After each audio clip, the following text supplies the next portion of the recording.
नमस्कार, आप देख रहे हैं सिटी पोस्ट और मैं हूं अभिषेक मिश्रा। बिहार की राजनीति में खूब गर्माहट है और बिहार की राजनीति से जुड़ी हुई हर खबर हम आपको दिखा रहे हैं, लेकिन उत्तर प्रदेश की बात करनी जरूरी है। और हमारे साथ हमारे editor in chief Shrikant Pratyush sir हैं, जिन्होंने 2 दशक से ज्यादा चुनावों को आपको समझाया है, लोगों का मिजाज चुनावों के दौरान समझाया है और न जाने कितने सटीक आकलन आप तक पहुंचाया है। तो उत्तर प्रदेश चुनाव पर हम इसलिए बात करेंगे क्योंकि जैसे जैसे चुनाव खत्म होता जा रहा है, 2 चरण समाप्त हो चुके हैं, एक परसेप्शन बनता जा रहा है और सोशल मीडिया पर एक थ्योरी परोसी जा रही है कि बीजेपी मुश्किल में है, बीजेपी को बड़ा नुकसान इन 2 चरणों में हुआ है और आने वाले चरणों में भी बड़ा नुकसान बीजेपी को उठाना पड़ सकता है। तो ये सवाल कि क्या वाकई ये परसेप्शन सही है, हमारे एडिटर इन चीफ जिन्होंने 2 दशकों से ज्यादा चुनावों को देखा है, कवर किया है और अब भी देख रहे हैं, अब भी सटीक आकलन करते हैं चुनावों को लेकर, तो वो क्या सोचते हैं। और दूसरा बड़ा सवाल कि क्या बीजेपी अगर हारी उत्तर प्रदेश में तो फिर बिहार की राजनीति पर उसका क्या असर होगा, या उत्तर प्रदेश के नतीजों का बिहार की राजनीति में क्या असर हो रहा है।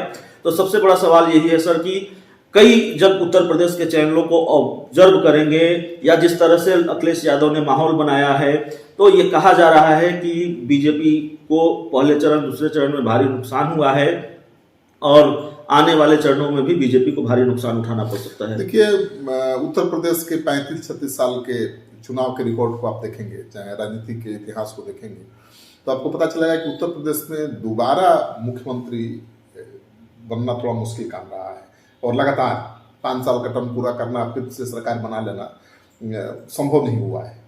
अखिलेश यादव और योगी में समानता इस बात को लेकर है कि दोनों पहले मुख्यमंत्री हैं जिन्होंने 5 साल का कार्यकाल पूरा किया है 36 साल के भीतर।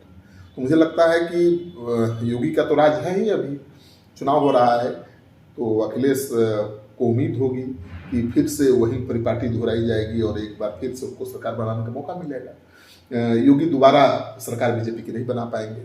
देखिए, परिस्थितियां बहुत अनुकूल तो नहीं हैं क्योंकि अखिलेश ने बहुत चालाकी की है। उन्होंने कांग्रेस से गठजोड़ नहीं करके बहुत बड़ा फैसला लिया है। कांग्रेस से गठजोड़ करते तो राष्ट्रीय पार्टी होने का हवाला देकर कांग्रेस पार्टी ज़्यादा से ज़्यादा सीटें लेने की कोशिश करती और नतीजा ये होता कि वो हार जाते। बिहार में भी तेजस्वी यादव अपनी सरकार नहीं बना पाने के लिए कांग्रेस को ही जिम्मेवार मानते हैं। तो कांग्रेस की स्थिति बिहार जैसी ही है उत्तर प्रदेश में। तो मुझे लगता है कि सबसे बड़ा फैसला लिया कि कांग्रेस को अलग कर दिया और जितनी छोटी क्षेत्रीय पार्टियां हैं जो ताकतवर हैं उनको साथ लेने की कोशिश की और घर परिवार का जो विवाद था उसको भी हल कर लिया है चुनाव के पहले। तो मुझे लगता है कि मजबूती के साथ चुनाव मैदान में खड़े दिख रहे हैं अखिलेश। अब कोई दावे के साथ नहीं कर सकता है कि योगी जी की सरकार बनने जा रही है। बन सकती है क्योंकि देखिए, केवल योगी चुनाव वहाँ नहीं लड़ रहे हैं, वहाँ पर पीएम मोदी भी चुनाव लड़ रहे हैं और योगी से नाराज, जो कहा जा रहा है ब्राह्मण नाराज हैं, लेकिन वो नाराजगी की वजह से अखिलेश की तरफ ब्राह्मण चले जाएंगे, ये भी कहना बड़ा मुश्किल काम है क्योंकि मोदी का भी चेहरा देख रहे हैं ब्राह्मण। तो उत्तर प्रदेश के चुनाव वो दिलचस्प होगा, कांटे का मुकाबला है, अटक सकता है, हंग असेंबली भी हो सकती है और जब हंग असेंबली होगी, बहुमत बीजेपी को नहीं मिलेगा, तब अखिलेश यादव बड़ा खेल कर सकते हैं क्योंकि उनके साथ तो कोई भी आ जाएगा ना, बीजेपी के साथ कौन जाएगा। ये समझें कि अगर यूपी से बीजेपी गई तो 2024 में केंद्र से भी बीजेपी गई, ये कहा जा सकता है। बिल्कुल, उत्तर प्रदेश और बिहार की राजनीति पर केंद्र की राजनीति निर्भर करती है। अगर उत्तर प्रदेश में बीजेपी चली गई तो बिहार में मुझे नहीं लगता है कि बीजेपी का साथ नीतीश कुमार भी देंगे, या देंगे तो फिर अपनी शर्तों पर पहले की तरह।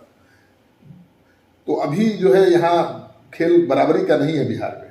बीजेपी बड़ी पार्टी है, जेडीयू के पास उससे बहुत कम विधायक हैं, फिर भी नीतीश कुमार मुख्यमंत्री बने हुए हैं।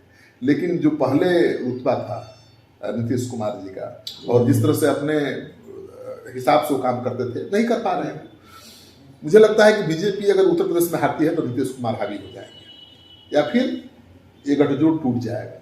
टूटेगा तो बिहार भी खो देगी बीजेपी। अभी तो नीतीश कुमार के बल पर ही कहिए बीजेपी की सरकार तो है यहाँ पर, तो नीतीश कुमार बैलेंसिंग फैक्टर है बिहार में, जिसके साथ जाएंगे उसकी सरकार बनेगी।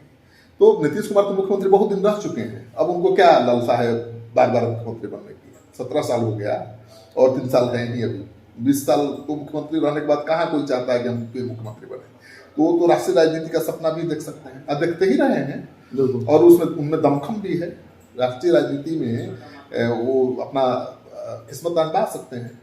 तो मुझे लगता है कि उत्तर प्रदेश के चुनाव का बिहार की राजनीति पर गहरा प्रभाव पड़ेगा, और अगर हंग असेंबली हो गया उत्तर प्रदेश में तो मायावती किंग मेकर हो जाएंगे। तो मायावती किंग मेकर हो सकती हैं। उत्तर प्रदेश के विधानसभा चुनाव के परिणाम का देश की सियासत पर भी असर होगा जाहिर तौर पर, और बिहार की राजनीति पर भी असर होगा। जेडीयू बीजेपी के रिश्तों पर भी बड़ा असर होगा, क्योंकि जिस तरह के रिश्ते हैं मौजूदा वक्त में भी जेडीयू बीजेपी के, वो बताने की जरूरत नहीं है किस तरह के रिश्ते हैं। तो इस पूरी रिपोर्ट में इतना ही, इस पूरी बातचीत में इतना ही। बहुत बहुत धन्यवाद।